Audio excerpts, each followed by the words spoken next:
there, it's Brittany Chavers, and I am back with a new video. We're going to do something called holiday leftovers. So I have some leftover winter solstice items from when I made the beautiful set using frozen buttons for dress it up buttons. But I wanted to make some more jewelry because I really love this set, and I feel like we can use them to make some jewelry that will be well loved into 2022. So the first thing, I think we're going to do a necklace set. Like, that might sound weird, but we're going to do two necklaces that can be worn together. So the first one is just it's going to seem really simple, and I know you know how to do this, but it's really trendy right now to have like a big focal right as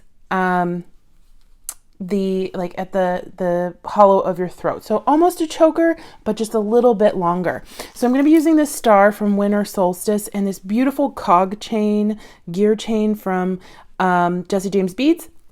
And then I would say, you know, everybody's neck size is different. So just measure how long you think your necklace would need to be. And I'm not even measuring in inches. I just kind of worked it against my own neck. And I'm going to cut it right here. And I will take a head pin. So it's a lot easier to cut your chain in half without measuring, so you don't have like a ruler or whatever next to you. Just take an eye pin or a head pin and put both ends of your chain right on there. So that will hold your chain together while you lay it out. You can just hang it like this, find the middle.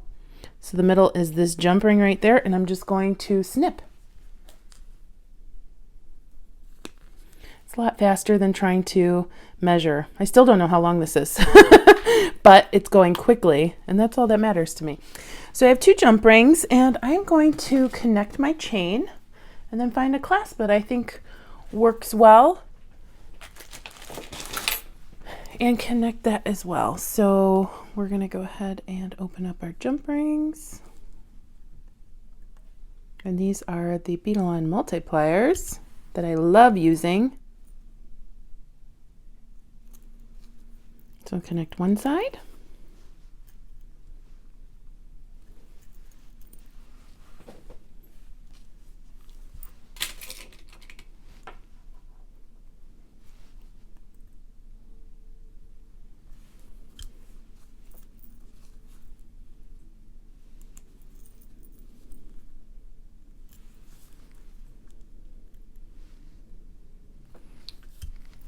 So here is the first part of our necklace set. I'm just going to get a clasp.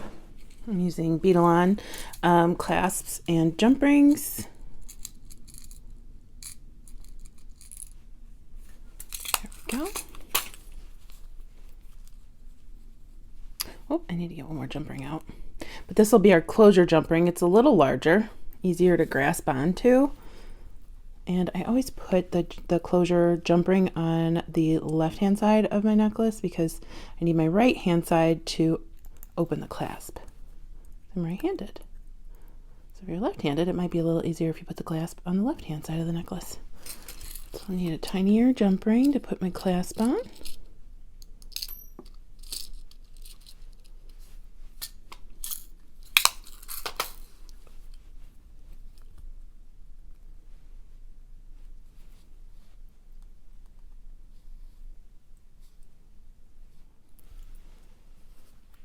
Clasp,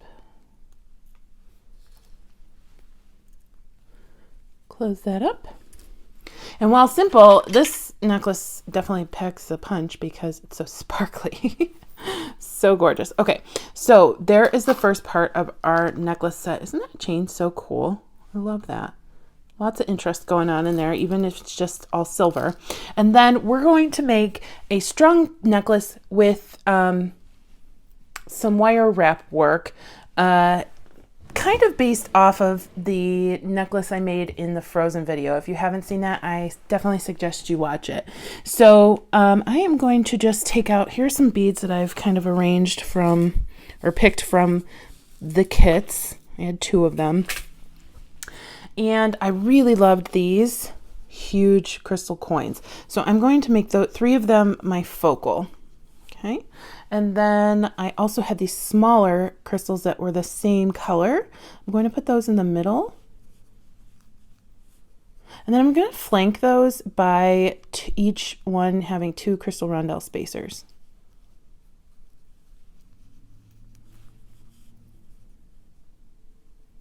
And this necklace is going to be just above or just below collarbones is the kind of length I'm going for, so we have a stacked look. And then even if you want to, you can make an even longer necklace or stack a couple of them. Next, I am going to take a couple more of these crystal rondelle spacers and put them outside these beads. And then I love these mermaid glass beads, and they're not just frosted glass, they're mermaid if they have that iridescent flash on the inside. So put those on the outside. We're going for lots of sparkle to match our little star necklace. And then we'll take a couple of these spacers, put them on either side. And then I love these sideways drilled faceted ovals. They're so cool. Put those on either side. A couple more spacers. And then some Shambhala beads. They're so sparkly. And then I'm going to check to see if I have any more of these spacers. I'm not sure. Remember, this is just leftovers, so it's kind of what's ever left. I'm sure I have some in a bead soup somewhere, but here we go.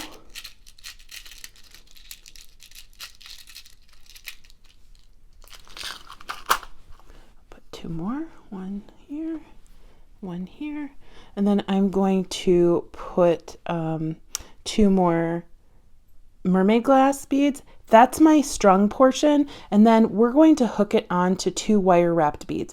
And if you didn't watch the Frozen video that I did for Dress It Up buttons, you're in luck because I am going to show you that technique in this video to get a little bit more sparkle going on. So in that video, I used these seed beads, crushed violet, and but you can use any purple or blue or really any kind of seed beads that you want. I'm going to spill out both colors right here.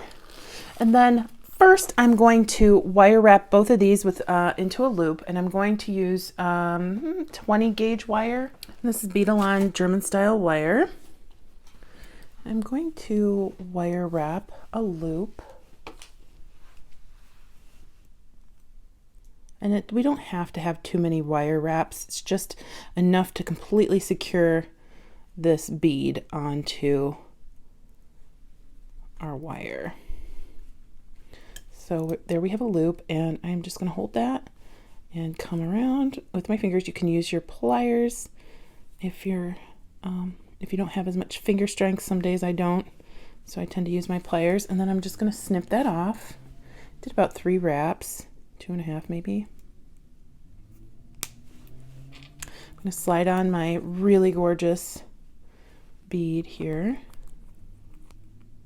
just like that, and then we're going to copy that on the other side, and we're going to do that for both of these beads.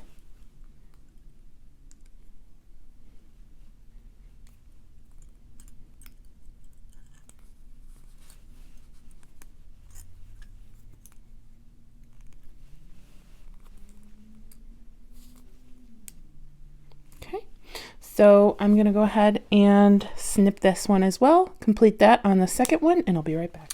Next, I'm going to take some 26 gauge German style wire from Bead as well, and I'm going to feed on a bunch of these seed beads in a little pattern. You can do them randomly, but I'm just going to do 2 darker purple, 2 lighter purple, and then keep going until I feel I have enough beads on my wire.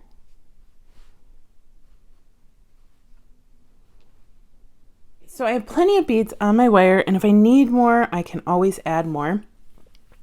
I am going to take my wire wrapped bead, and I'm going to come up here and start wire wrapping around the top, just like that, to get our wire secured onto our other wire. Just like that. And then I'm going to slowly come down, and I'll trim that tail later. Slowly come down and move down some of my seed beads, just like that. And we're going to come down the side of our bead in a wrap. We want to make sure this guy's out of the way so we don't get him caught. And you just kind of hold them snug and we'll wrap them down your bead all the way to the bottom. And if you have too many, you can kind of back off and take some off. I think I'll have too many. So I'm going to pause right here, put my fingernail right there, slide these down the rest of my wire, and then I'm going to come around and wire wrap around my bottom piece, just like that. And we have a really pretty beaded bead. I'm going to snip this off, making sure the rest of my seed beads are down.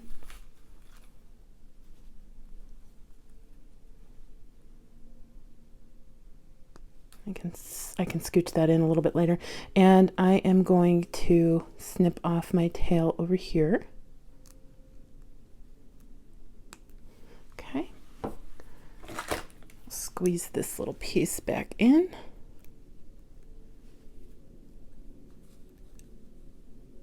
There we go. And then now we have a really cute beaded bead to hook on to the side of our necklace. I'm going to go ahead and do that with my other bead and I'll be right back. Today I'm going to use some 49 strand Bead-A-Lon bead stringing wire in silver. And I'm going to go into my little Bead-A-Lon kit and grab a couple of these crimp tubes. I'm going to put a crimp tube on, then my little wire bead, and then I'm going to come back through my crimp tube and find my crimping pliers.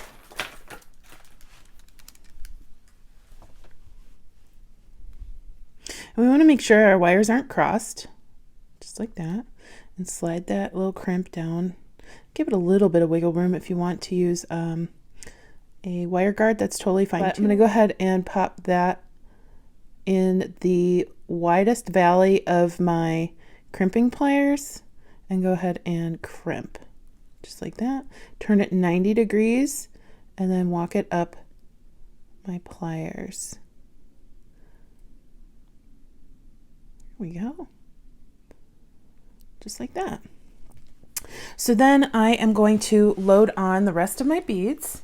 I'll just start from this side and go to the right.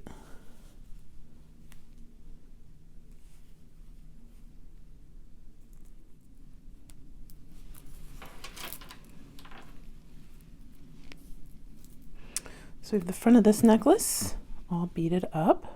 So sparkly. It's so pretty.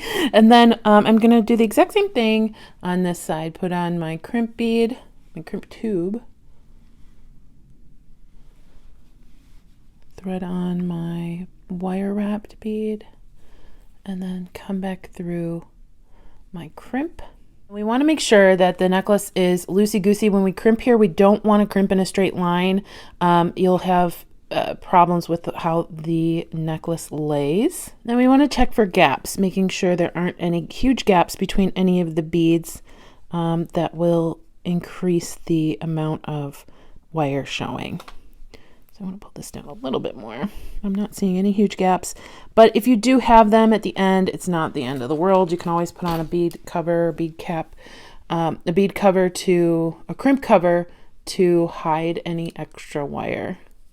I'm just going to do the exact same thing I did on the other side and crimp and then turn 90 degrees. Here we go. And then I will snip my tail.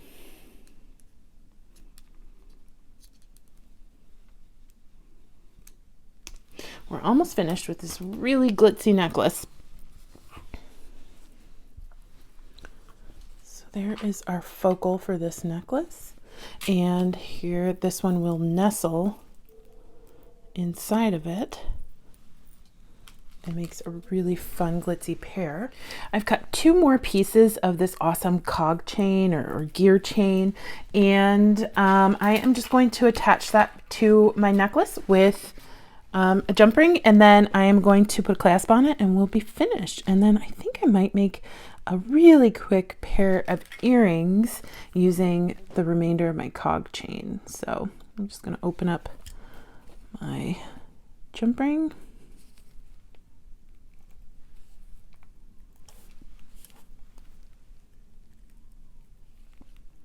And I'll finish the necklace off like we did on the first necklace. Just put a large jump ring on one side. This necklace is double-sided, so it doesn't matter which side of the necklace I put it on this time. You can always add an extender to the back of the necklace if you want it to be adjustable.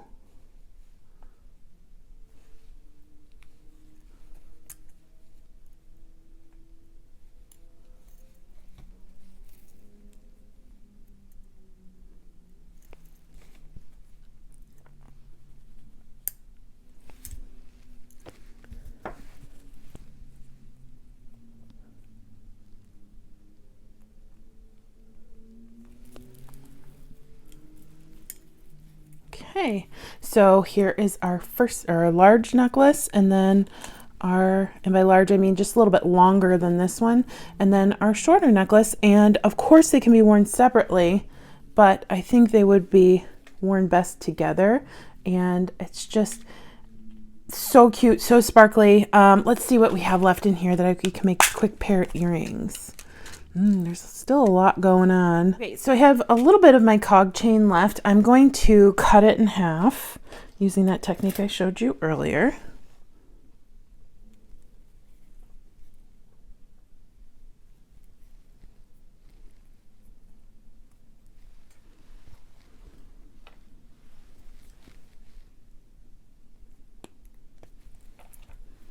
I'm going to slide 1/2 through this large hole rhinestone bead, like that.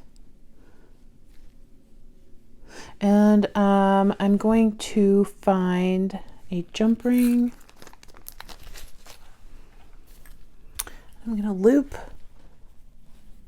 the ends of the chain onto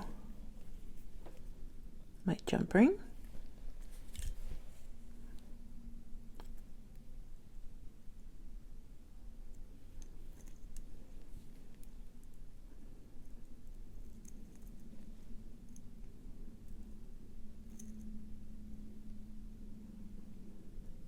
Like that.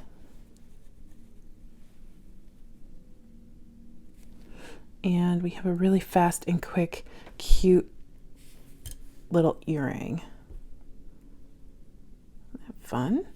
And you can do a bead on top, but I think I'm going to stay with just the bead and the chain and add an ear wire.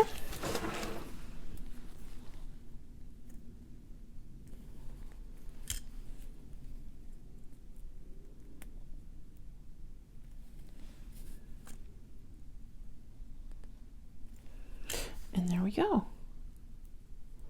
That is super cute and a little funky too. I love that. I'm going to make the second one, and I'll show you photos of everything together. So here's our necklace set and our little pair of earrings for us heading into the new year using some leftover pieces from the Winter Solstice kit. I hope you really enjoyed this video. You can find me on Turquoise.Street on YouTube and Brittany's Beads on Facebook. I hope you have a fantastic rest of your day. Thanks to Jesse James Beads for having me back. Bye-bye.